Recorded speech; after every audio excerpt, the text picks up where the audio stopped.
Hello, dear students of class 12. Today we are going to start a wonderful poem, Keeping Quiet. The poet of the poem is Pablo Neruda. He was born in 1904, passed away in 1973. He was born in Chile.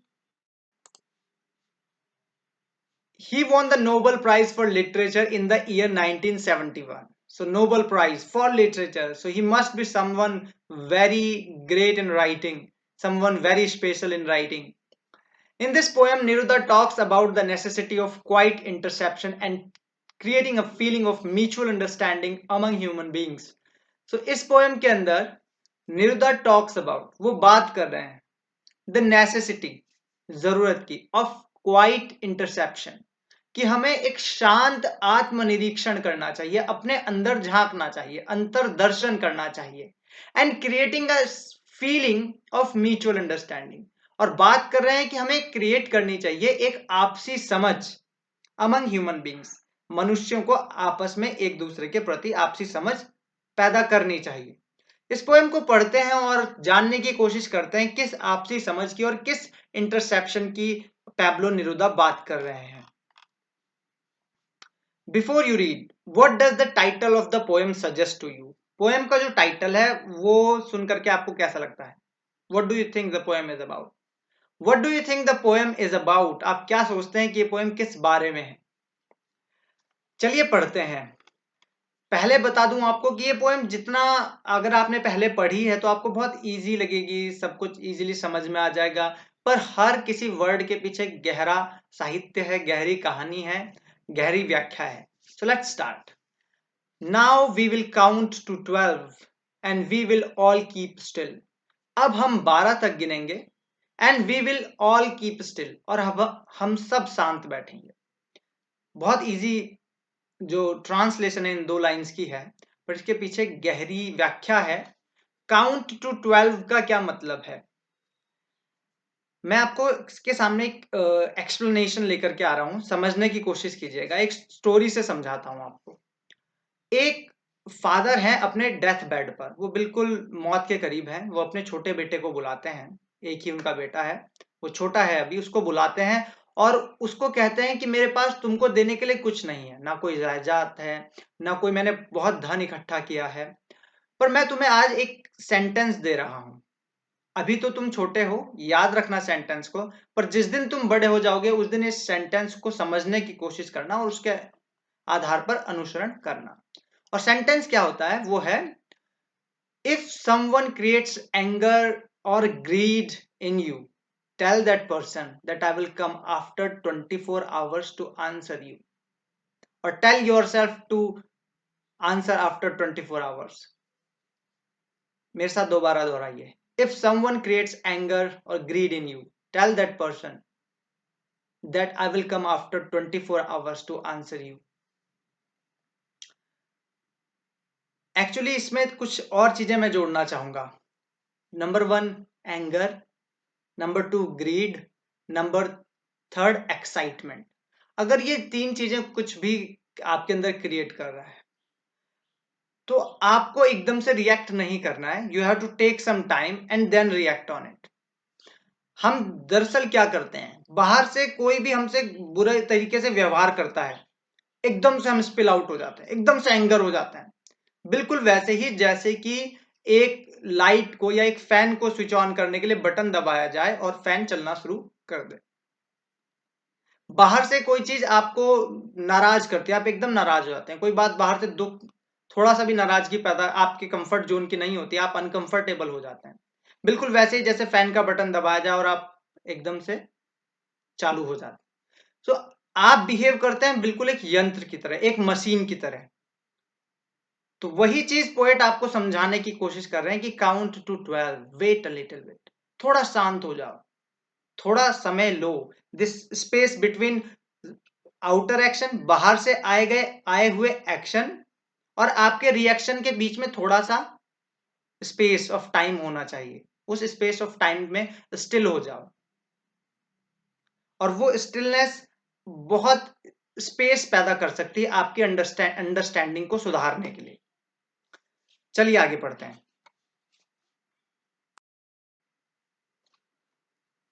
For once on the face of the earth, let's not speak in any language. Let's stop for 1 second and not move our arms so much. For once on the face of the earth, धरती के surface के ऊपर, धरती के सतह के ऊपर, let's not speak in any language.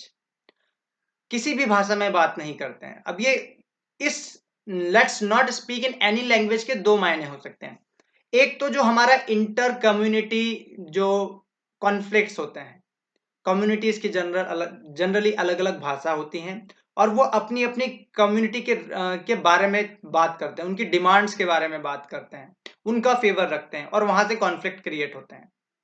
और दूसरा हो सकता है कि not in any language, nor very angry, nor a language which is not a kind of sentences which are angry, nor very happy. मतलब एक्सट्रीम्स से दूर हो जाना. एक आपने देखा है कि कुछ लोग बहुत ज्यादा कई बार एक्साइटेड होते हैं, फिर कभी बहुत ज्यादा दुखी हो जाते हैं. इस बहुत ज्यादा एक्साइटमेंट के बीच में और बहुत ज्यादा खुशी के बीच में एक तल है जिसको हिंदी में कहते हैं सम्यक, सम्यक स्थिति. जब आप बहुत ना तो एक्साइटेड होते हैं और ना बहुत ज्यादा, ना आप दुखी होते हैं ना एक्साइटेड, एक बैलेंस लाइफ का. सो इट्स पोएट इज अब talking about that balance. It's let's not speak in any language. किसी भी भाषा में बात नहीं करते हैं, सम्यक रहते हैं, ना बहुत एग्रेसिव और ना बहुत ज्यादा polite. Let's be quiet and still. Let's stop for 1 second, 1 second के लिए रुक जाते हैं. And not move our arms so much, और अपने आर्म्स को बहुत ज्यादा नहीं फैलाते. हमने इस पूरी धरती को कैप्चर कर लिया है. मनुष्य मनुष्य चाहता है कि पता नहीं एक ऐसी नॉनसेंस यात्रा पे चला हुआ है, एक ऐसी नॉनसेंस यात्रा पे जिसका कोई सेंस नहीं है. हम हर जगह अपनी घुसपैठ करना चाहते हैं, हर जगह हम इंट्रूडर बन गए हैं, पहाड़ों में, समुद्र में, हर जगह. और उसको हम किसका डेवलपमेंट का नाम देते हैं. अगर कोई ऐसी जगह बची होगी जहां पर अभी हम नहीं पहुंचे, जहां हमारी रोड्स नहीं पहुंची, जहां हमारी ट्रेन्स नहीं पहुंची, हम चाहते हैं वहां भी रोडें पहुंच जाएं, वहां भी ट्रेनें पहुंच जाएं. कुछ ऐसी जगह बची हैं जहां कारखाने ना हो, हम चाहते हैं वहां भी डेवलपमेंट हो, वहां भी कारखाने पहुंच जाएं. तो वही पोएट बोल रहे हैं कि let's stop for 1 second, 1 second के लिए रुकिए. And not move our arm so much, और अपने हाथों को नहीं फैलाइए इतना. अभी एक मूवमेंट लद्दाख में चल रहा है. That movement is they want safeguard from the so called development for the Ladakh, and they think that Ladakh is very sensitive, its ecosystem is very sensitive, तो उसको बचाए रखना चाहिए. कैसे डेवलपमेंट से, जो आज का जो भयावह डेवलपमेंट है, कार्बन स्पिलिंग जो डेवलपमेंट चल रहा है, जहां डेवलपमेंट का मतलब बस ऐसे कारखाने हैं जो कार्बन स्पिल करते हैं. तो वही मूवमेंट चल रहा है. वो हम अपने हाथ इतने फैला देना चाहते हैं हर जगह कि हम नेचर को डिस्ट्रॉय करना पूरी तरीके से के पीछे पड़े हुए हैं. तो वही पोएट कह रहे हैं let's stop for a second, 1 second के लिए रुकते हैं. And not move our arm so much, और अपने हाथों को इतना ज्यादा नहीं फैलाते हैं. Let's now move to the next paragraph. It would be an exotic movement without rush, without engines. We would all be together in a sudden strangeness. Poet कह रहे हैं कि it would be an exotic. Exotic का मतलब वैसे विदेशी, foreign, अनजाना होता है. तो वही बोल रहे हैं कि ऐसा ये मूवमेंट है जो कि हमने बहुत अलग, जिसकी फीलिंग होगी. विदाउट रश, जहां भीड़ नहीं होगी. विदाउट इंजन्स, जहां इंजन्स नहीं होंगे. ये दो शब्द बहुत कीमती हैं. Without rush. हर मनुष्य एट अभी वर्तमान में भीड़, एक सेंटेंस शायद आपने सुना भी हो कि भीड़ का कोई मजहब नहीं होता, भीड़ का कोई सिद्धांत नहीं होता. हम सब भीड़ से मोटिवेटेड हैं.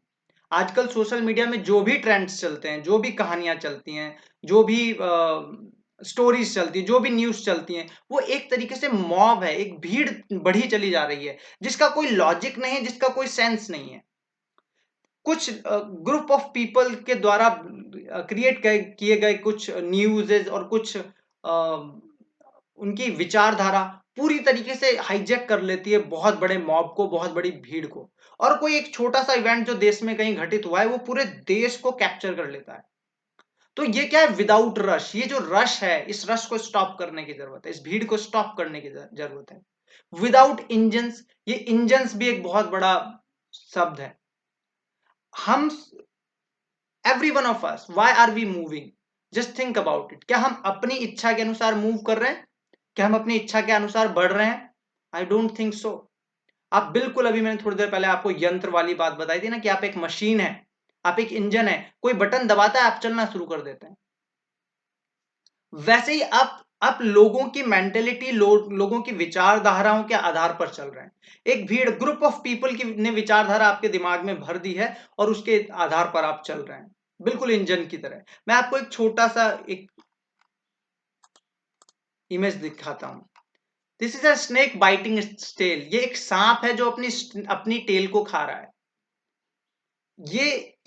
ये पूरी दुनिया के मनुष्यों की समय हालत है। वो क्यों आगे बढ़ रहे हैं?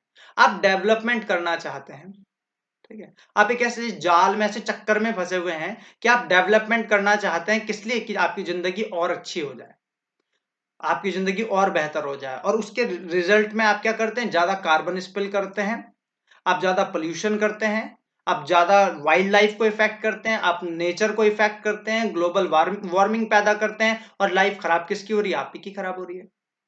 हम गांव में बहुत अच्छे से रहा करते थे। We were very happy in the villages. Development जिसको आज कहा जाता है वो नहीं था, but life were good, life were healthy. Today आपने ऐसे सिटीज, ऐसे शहर बना दिए हैं जहां पर अंडरग्राउंड वाटर जीरो है, जहां पर लोगों को पीने के लिए पानी मुहैया नहीं हो रहा। लोग शहरों की ओर क्यों भागते थे? अच्छे लाइफ स्टाइल के लिए। अब वो कौन सा अच्छा लाइफ स्टाइल है जहां पर लोगों को पीने के लिए पानी भी मुहैया ना हो? ये सब बिल्कुल वही है कि एक सांप भाग तो रहा है आगे की ओर, खा तो दुनिया को रहा है, पर उसे लगता है कि मैं बहुत कुछ खा रहा हूं, but he is biting its tail. वो अपनी टेल ही खाया जा रहा है, अपनी पूंछ ही खाया जा रहा है। तो ये जो हम जो पूंछ खा रहे हैं ना, ये हमें पता भी नहीं चल रहा है कि हम पूंछ खा रहे हैं, क्योंकि हम कौन है? इंजन्स हैं। We are govern by, driven by others. अपनी मेंटेलिटी, अपना जो हमारा थॉट प्रोसेस है वो वर्क नहीं करता है। We would all be together in a sudden strangeness, और हम सब लोग साथ हो जाएंगे एक अजीब से अनजाने स्ट्रेंजनेस के अंदर। एक बिल्कुल अनजानापन क्रिएट हो जाएगा जो हमने कभी नहीं देखा। क्यों क्रिएट? डेफिनेटली होगा, क्योंकि जिस इन्वायरमेंट में अभी हम रह रहे हैं, जिस एनवायरनमेंट में हम अभी रह रहे हैं, वो तो उससे तो वो एनवायरनमेंट बिल्कुल अलग होगा। हम अभी कैसे एनवायरनमेंट में रह रहे हैं? हम बस वो करते हैं जो भीड़ कर रही है। छोटी सी कहानी मैं आपको सुनाता हूँ। देयर वाज अ पॉटर, एक कुम्हार था जो मिट्टी के घड़े बनाया करता था। और वो हर साल एक मेला जो उसके घर के पास लगता था, उसमें उसको बेचने जाया करता था। उसके पास एक गधा था जिसका नाम कल्लू था, तो उसके ऊपर लाद दिया करता था और वो उसको बेचने जाया करता था मेले में। अब इस बार भी उसने सारे पॉट्स बनाए, अपने गधे के ऊपर लाद दिए और वो चलने लगे मेले में बेचने के लिए। वजन ज्यादा हो गया तो कल्लू से चले नहीं जा रहा था।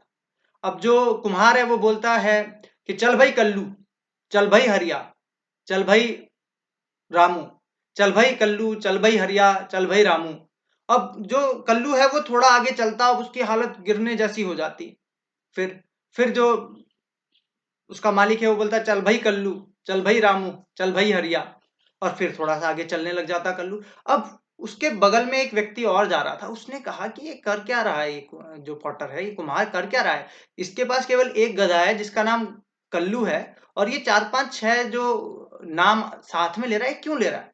तो पहले तो वो थोड़ी देर चलता रहा, फिर जब परेशानी हो गया कि बार बार इतने सारे नाम क्यों ले रहा है, तो उसने उससे पूछा कि भाई पागल हो गए हो क्या? ये 4 5 6 नाम क्यों ले रहे हो जब तुम्हारे पास एक ही गधा है? तो उसने उसके कान में कहा कि ये जो मेरा गधा कल्लू है ना, जब मैं कहता हूँ चल भाई हरिया, चल भाई रामू, चल भाई धनिया, तो इसको लगता है कि भाई मैं अकेला ही नहीं हूँ जो वजन ढो रहा हूँ, और सारे बहुत भी हैं जो वजन ढो रहे हैं। इस भीड़ में मैं अकेला ही नहीं हूँ जो चल रहे हैं, बहुत सारे और भी हैं जो चल रहे हैं। और ये भी आगे चलना शुरू कर देता है, ये भी आगे चलता है। तो यही कहानी हम सब की है। हम लोग सब इंजन की तरह गवर्न है। हमें लगता है कि भाई सब हमारे आसपास चल रहे हैं तो हम चल रहे हैं। सेल्फ कंट्रोल हमारा हमारे ऊपर, हमारी जो अंडरस्टैंडिंग है वो हमारे कभी काम नहीं आती। हम इसलिए आगे बढ़ रहे हैं क्योंकि दुनिया आगे बढ़ रही है। हम इसलिए आगे चल रहे हैं क्योंकि दुनिया आगे चल रही है। कोई रुकना, कोई पॉज हम लेना नहीं चाहते, और पॉज लेकर के सोचना भी नहीं चाहते कि क्यों, किस लिए। चलिए बढ़ते हैं नेक्स्ट स्टैंजा की ओर। Fisherman in the cold sea would not harm whales, और जो मछुआरे हैं ठंडे समुद्रों में वो वेल्स को हार्म नहीं करेंगे, वो बड़ी जो वेल मछलियां होती हैं उनको नुकसान नहीं पहुंचाएंगे अगर सब रुक जाएंगे।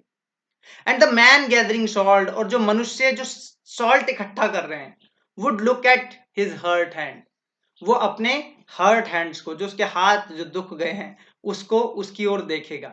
अब ये जो वर्ड है गैदरिंग सॉल्ट, ये केवल उन लोगों के लिए नहीं यूज किया गया है। मैंने आपको कहा था पोएम के स्टार्ट में कि पोएम का मीनिंग और उसका सेंस और उसकी व्याख्या दोनों में बड़ा अंतर है। And the man gathering salt, और जो मनुष्य नमक इकट्ठा कर रहे हैं, ये कौन नमक इकट्ठा करने वाले लोग हैं? ये वो सब लोग हैं जो भीड़ में भागे चले जा रहे हैं।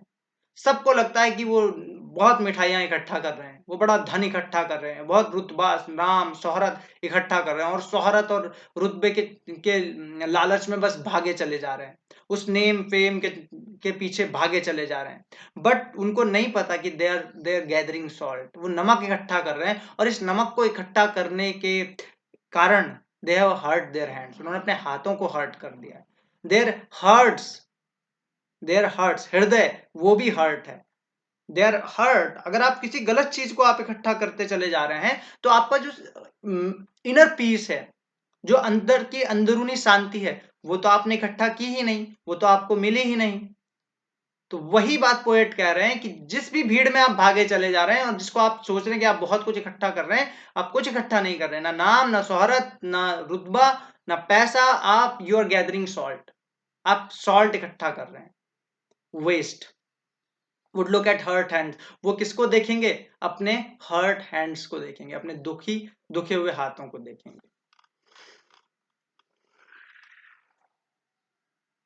Those who prepare green wars, wars with gas, wars with fire, victory with no survivors, would put on clean clothes and walk along about with their brothers in the shade doing nothing. अब यही जो poet है वो बोल रहे हैं कि जो ये प्रिपेयर करते हैं ग्रीन वॉर्स, युद्ध प्रकृति के खिलाफ, वॉर्स विद गैस, गैसेस का वॉर, वॉर्स विद फायर, आग की लड़ाइयां, विक्ट्री विद नो सर्वाइवर, ऐसी जीत जिसका कोई सर्वाइवर नहीं है। World war first, world war two, उसके बाद क्यों यूनाइटेड नेशंस आकर के खड़ा हो गया? क्योंकि पता चल गया दुनिया को कि वॉर्स का कोई परिणाम नहीं होने वाला, हमारी वॉर्स इस धरती को नष्ट कर देंगी और रिजल्ट्स कुछ नहीं होगा, सर्वाइवर कोई नहीं है। कौन जीता वर्ल्ड वॉर फर्स्ट? कोई नहीं। आप रिकॉर्ड्स में कह लीजिए कि ये वाली पावर्स जीती, बट नहीं, वॉर कोई नहीं जीता। जितना लॉस जीतने वाले का हुआ और जितना लॉस हारने वाले का हुआ, आप कंपेयर नहीं कर सकते। In people died in lakhs, in crores, and the loss of the infrastructure, loss of the nature, ecosystem का जो लॉस हुआ, उसका कोई अनकाउंटेबल है। तो उसका कोई सर्वाइवर ही नहीं है ऐसी वॉर्स का। Would put on clean clothes and walk about with their brothers, और ये लोग क्या करेंगे? अब साफ कपड़े पहन लेंगे। And walk about with their brothers, अपने भाइयों के साथ चलेंगे। इन द शेड, छाया में, डूइंग नथिंग। छाया का मतलब यहां पर छाया रिप्रेजेंट कर रही है नेचर को, प्रकृति को, कि प्रकृति के बीच में रहेंगे, कुछ करते हुए नहीं, शांत प्राकृतिक तरीकों से जिएंगे। इन द शेड जो शब्द है ये प्रकृति को रिप्रेजेंट करता है। डूइंग नथिंग, और कुछ नहीं करेंगे, शांत रहेंगे। What I want should not be confused with total inactivity. अब वो बोल रहे हैं कि जो मैं कह रहा हूं उससे कंफ्यूज नहीं होना है आपको। मैं आपको नहीं कह रहा हूं कि विद टोटल इनएक्टिव, कि आप पूरी तरीके से इनएक्टिव हो जाइए, बिल्कुल इनएक्टिव हो जाइए, ऐसा नहीं कह रहा हूं मैं। Life is what it is about, जीवन जो है वो है। I want no trucks with death, वो बोल रहे हैं कि मैं ये नहीं चाहता हूं कि मृत्यु के ट्रक्स भरे भरे आए, आपके वॉर्स का परिणाम ऐसा हो कि आपकी वॉर्स के बाद जो सोल्जर्स हैं वो भर भर के ट्रक्स में भर भर के लाए जाए उनकी dead bodies. If you are not so single minded, अगर हम बिल्कुल एक तरफा सोचने वाले नहीं होंगे about keeping our lifes moving, कि बस अपना जीवन चलता ही रहना चाहिए, बस आगे की ओर ही बढ़ते रहना है। And for once could do nothing, और अगर हम बीच में ऐसा भी एक मूवमेंट नहीं ला सकते कि जहां हम बस कुछ ना करें, शांत बैठ जाएं, परहैप्स अ ह्यूज साइलेंस, वो बोल रहे हैं कि शायद एक ऐसी साइलेंस हो सकती है, माइट इंटरप्ट, अगर हम कुछ देर के लिए शांत हो जाएं, तो शायद वो इंटरप्ट कर सकती है इस सैडनेस को जो चारों ओर दुख भरा पड़ा है, of never understanding our self, कि हम अपने आप को ही नहीं समझ पा रहे हैं।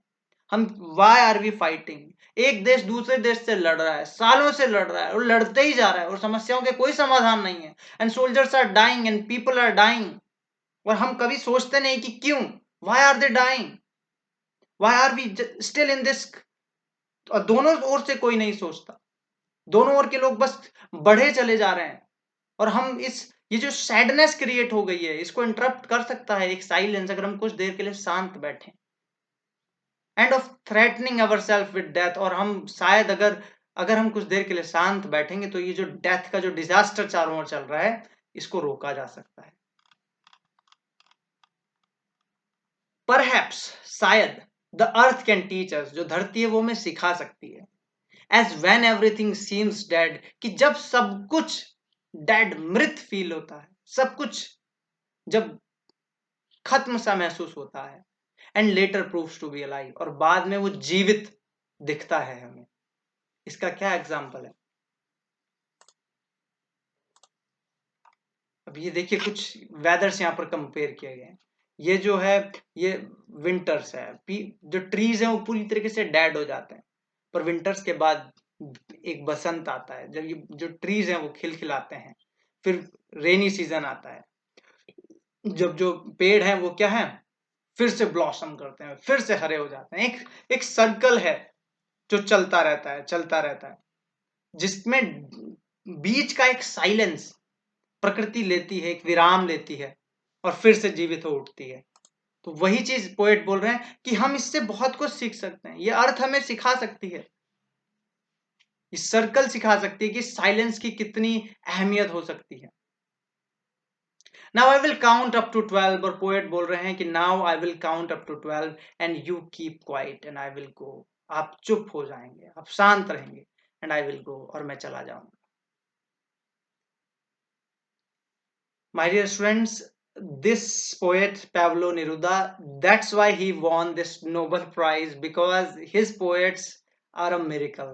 इनकी जो poems हैं वो एक बहुत बड़ा miracle हैं। इनकी poems के अंदर इतने deep messages हैं, messages for humanity, messages for mankind छुपे हुए हैं, तो गहरा एक राज इनकी poems के अंदर छुपा है। That's why he won this Nobel Prize for Literature in the year 1971. तो I hope now you will also इंटरस्पेक्ट your self, आप अपना इंटरस्पेक्शन करेंगे और अंतर्दर्शन करेंगे और फाइंड आउट करने की, और इस पोएम से जो आपने सीखा है वो अपनी लाइफ लॉन्ग लेकर के जाएंगे। ये केवल आपकी सिलेबस की एक ऐसी पोएम नहीं है कि जो आपको मार्क्स दिलाएगी, या मार्क्स के लिए आपको पढ़ना है, क्वेश्चन आंसर्स के लिए आपको पढ़ना है। इस पोएम से जो मैसेजेस निकले हैं उनको आपको अपनी लाइफ में इम्प्लीमेंट करना है।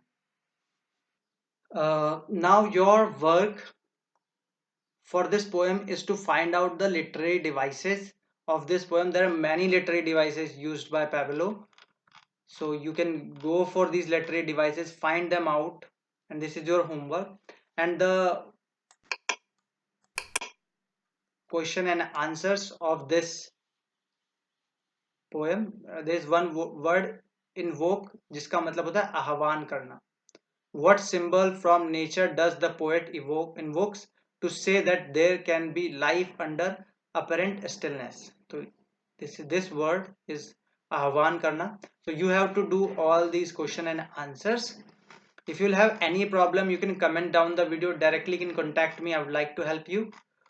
I will come again with another poem or chapter very soon. Till then, keep practicing, keep learning, keep finding answers to your questions, your inner questions. I'll be back very soon. Till then, bye bye.